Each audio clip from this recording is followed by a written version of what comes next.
Now we're starting to introduce the hyperbolic functions from section 5.8. Maybe I could have used some parentheses around there for the labeling. So it's cosh, hyperbolic cosine of x to the fifth. In other words, maybe I could have edited it to where it looked like, trying to draw like parentheses around there, like that. That's all right. If I wanted the hyperbolic cosine to be raised to the fifth, I would have used in parentheses for the entire thing, or the 5 could have been placed above the h, cosh to the fifth of x. So this is definitely written in this form, is hyperbolic cosine of x to the fifth. So look at the formula. So hyperbolic cosine derivative is hyperbolic sine of u times u prime. Now be careful here, use this formula, don't go with your automatic trig instincts, which we need to know the basic trig derivatives. But the derivative of regular cosine is negative sine. But this one is absolutely positive. So be sure these hyperbolics that you use these rules and don't go on gut instinct. So this problem's real easy now. So the derivative of x to the fifth is 5x to the fourth times hyperbolic sine of x to the fifth. Number 17, so there you go. So that's the sign with the h there means that's being raised to the fourth. So another way you can look at this is it's sort of like taking the derivative of 8u to the fourth. So you see where, hard to write this freehand here, where the u is the hyperbolic sign. 8u to the fourth, and then there's the there's the u right there. So basically the derivative of 8u to the fourth, you'd bring the 4 down, which will make that 32. So it's 32u cubed times u prime, or du dx. So get rid of that. So you see the 4 comes down. That changes the exponent. 4 comes down. The exponent becomes 3. And to tack on the derivative of hyperbolic sine, which I did not put the formula there. It's on the formula sheet. But the derivative of hyperbolic sine is hyperbolic cosine, positive. So you would just end up with 32 hyperbolic sine cubed times hyperbolic cosine. Okay, the next one is a product rule, because you have two functions of x multiplied together, x to the fourth times hyperbolic cotangent, which you see the derivative formula for that right over here, negative hyperbolic cosecant squared. So obviously you got two different orders to do the product rule. I chose f prime g plus fg prime. So the derivative of x4 is 4x cubed times the hyperbolic cotangent plus the x to the fourth, and then from right over here, of course the u prime in this case will be 1 because that's x. So it's negative cosec squared x. So keeping the parentheses around it's fine like that. You got to have, if you have the negative right there, you have to have parentheses, or that would look like subtraction. But if not, if you want to get rid of the parentheses, you can just put the negative out in front, and you no longer need the parentheses. So that's okay. So that was just a straightforward product rule. Now we have a natural log here. Is our primary function, but on the inside we do have a hyperbolic secant. So essentially, you see I wrote this as basically natural log of u, where u is all of that stuff inside the parentheses. So the derivative of natural log is always just du over u. So you see I just kind of wrote this in. That means it's going to be hyperbolic secant 4x plus 10, the derivative of that, over that. So we know that's going to be our denominator, the hyperbolic secant of 4x plus 10. So what we're going to do now is use the hyperbolic secant derivative formula for the numerator. So it's negative secant, hyperbolic hyperbolic tangent. But then one thing you got to be careful of here is then you got to take the chain rule again. This is, I call these double chain rules. That's not really an official math term or anything, but I then also have to take the derivative of 4x plus 10. So that's where that 4 is coming from, because of the chain rule for that part right there. And then you see, just by coincidence, then these hyperbolic secants just happen to cancel. So it actually just simplifies to the negative of negative 4 hyperbolic tan 4x plus 10. Number 20 is it's not too bad. You just shouldn't be hard to figure out that you would obviously want the x to the fourth plus 10 to be your u, and therefore that derivative is 4x cubed. So obviously I didn't show the divide by 1/4, so we divide both sides by 1/4 to get x cubed dx. So the 1/4 comes to the outside. So then you're just left with 1/4 hyperbolic cosine. The antiderivative is hyperbolic sine. So there we have it. 1/4 hyperbolic sine of x to the fourth plus 10 plus c.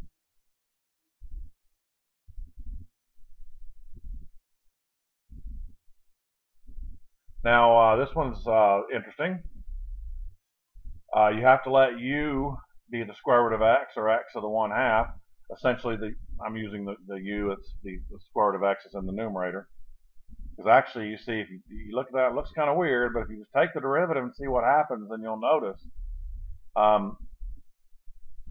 One thing I do in these problems, I didn't do it this time, maybe I should have, but I would have brought that square root of x up just so you could see that it was to the negative 1/2 power. So maybe I should have, I don't have a tab, I'm not working on a tablet PC right now, so I can't really draw with a stylus and my freehand, but I should have done this. I didn't put the integral sign there. Singe, and then I would have put x to the 1/2.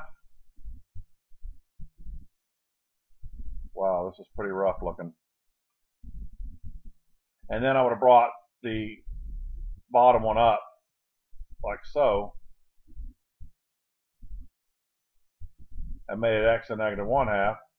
Oh, might as well put the integral sign, or it looks bad enough. Well, all right.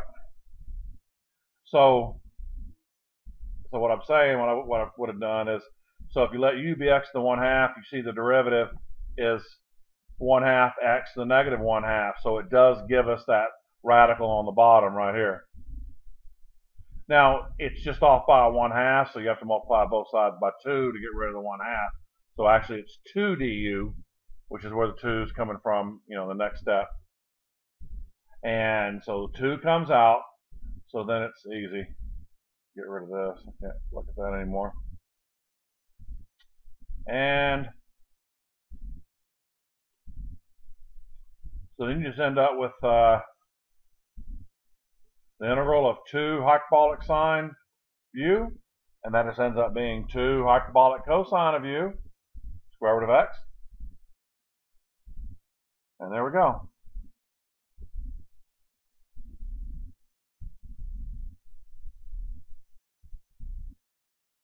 Now this next one's kind of interesting. It's just got a lot of busy stuff going on in there. It's hard to tell. Well, I think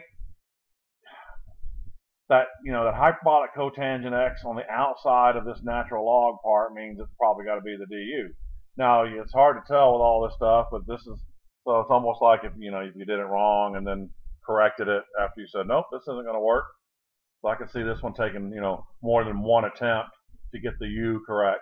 But actually the u is the ln of hyperbolic sine together. All of that's the u. Because then what happens is you take the derivative, so the derivative of natural log, of course, is du over u, which will be cosh over sinh, and that equals hyperbolic cotangent, perfect fit. Perfect fit. So this is another one where the choice of u could be a little tricky, but then it fits perfectly. So there's nothing to adjust for, so that just ends up, all that mess right there in the integral just ends up being u du. Just do the power rule, 1/2 u squared. So it's 1/2, so I kind of put brackets or parentheses, whatever, all of that. Natural log of sinh of x, all that squared plus c. So it's kind of, yeah, it's amazing sometimes how problems that look like they could really be bad don't turn out being that bad as long as you choose the correct U and everything. All right, I don't think this one would be too bad. The U kind of has to be the e to the 5x here, because the derivative of that's going to be 5e to the 5x. So therefore, I divide both sides by 5, so that brings a fifth out in front. And then, so the antiderivative 1/5 sinh of u will be 1/5 cosh. So it's 1/5 cosh of e to the 5x plus c. So that one's not too bad. I guess I kind of put the answer there, but looks like I didn't show any work. But I guess there really isn't a whole lot of work for this one. This is where you got to be careful. Now we're starting to get the ones off those formula sheets that look like the arc one. You know, there's like 6 of them on the formula sheet, 3 on each side. 3 of them are arc and 3 of them are natural log. Which these natural log ones are also inverse hyperbolics, but I didn't really cover those, so don't worry about it. Well, all right, so yeah, there really isn't much here. I guess I could have written more, but it's this formula because, see, the u squared, meaning the variable goes first and the a squared goes second. So, yeah, like if you reverse the 4 and the x squared here, 4 minus x squared, you're looking at arc sine. So it's that close from being arc sine, so be real careful, but it fits this formula perfectly. U is x, du is dx, so no adjustments were made. So look at the result, and then here's the answer right there. So it's u is x, so it's ln of x plus the square root of x squared minus 4, in other words, the original denominator, all in parentheses plus c. So the key on this one, like I said, is just choosing the right formula. It's easy to set up the integral here, but you got to pick the right formula. 25 is a little tricky. I already have the formula there, but you see we have I let u be the square root of 7 times x. I had to, because that way when you square it, you get 7x squared. Now notice all these formulas, you know, it's real critical whenever it's subtraction that you have the right order. But remember, addition doesn't matter. So for this particular problem, the plus, you know, a squared plus u squared is the same thing as u squared plus a squared. The order doesn't matter. So, but it does for subtraction. So you see, even though that has a squared plus u squared under the radical, that still fits this under this radical right here. So the u would be square root of 7x, so du is the square root of 7 dx. So I divide by the square root of 7. And actually, I had to, well, actually, the square root of 7 is taken care of right here. Oh, actually, looks like I did it a couple different ways. I'm not sure what I did here. But I know I had to put the square root of 7 here to make this, oh yeah, that just comes out. Then they end up all canceling anyway. But because so I had to force the square root of 7 top and bottom to make that part be u. Because, you know, the x by itself is not u. It needs the square root of 7. So this square root of 7 comes outside the integral. And then I let dx just be the du over the square root of 7. Ends up canceling anyway. So, you know, you probably could have gone about that a little bit different way than I did there, but they do end up actually going away. So we have the formula, then a would be 6 because a squared is 36, so it's negative 1 over a, negative 1 over 6, and then natural log of all that business right there. So it should be this right here.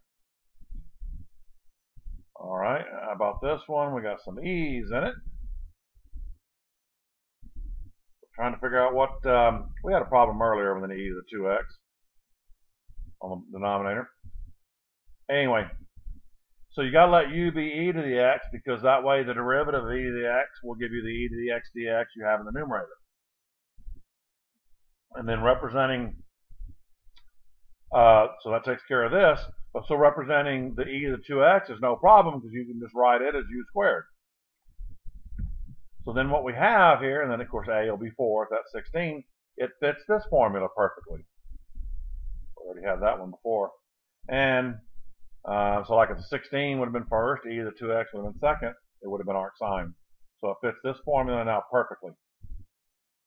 So du over u squared minus 16, so fits this. So the u is e to the x, and then the radical part's exactly the same radical part that you're integrating in the denominator. So it's e to the 2x minus 16, and then plus c. So you get the right u, and then match the correct formula, you should be okay.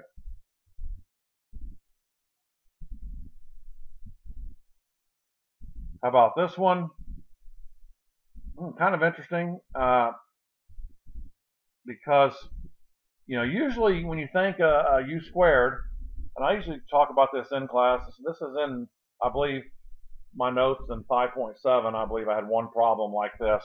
That usually your u squared is a squared variable. Like if you have x squared under the radical, u would be x. X to the 4th, u would be x squared. But they can also be odd exponents. This is kind of a tricky looking deal to set up. I can see where that would be difficult. But if you bring that x up from the bottom to the top, that helps. And actually, if you let u be the square root of x to the 1/2, that's what you want, because if u is the square root of x, u squared then will be that x right there. So like I said, that seems a little odd, which not what you're used to doing, but that works perfectly. Because if you let u be x to the 1/2, du then will be 1/2 x to the negative 1/2 dx. So just adjust for the 1/2 by multiplying by 2. So get that on the other side.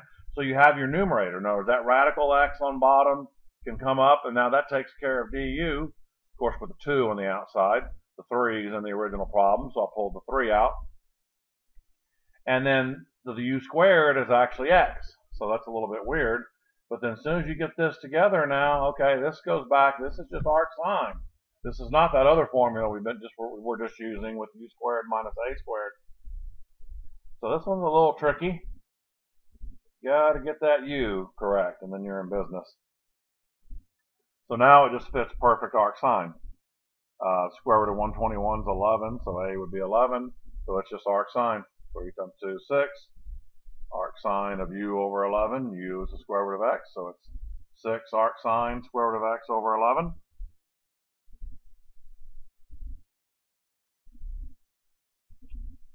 And let's take a look at number 28. Find the general solution for the differential equation. It's hard to read here, but you can read it clearly on the original file. This happens a lot whenever I convert those files over to journal format. That kind of messes up the printing, but the original file that you're looking at, the PDF, you can see it there, so I'm not too worried about it.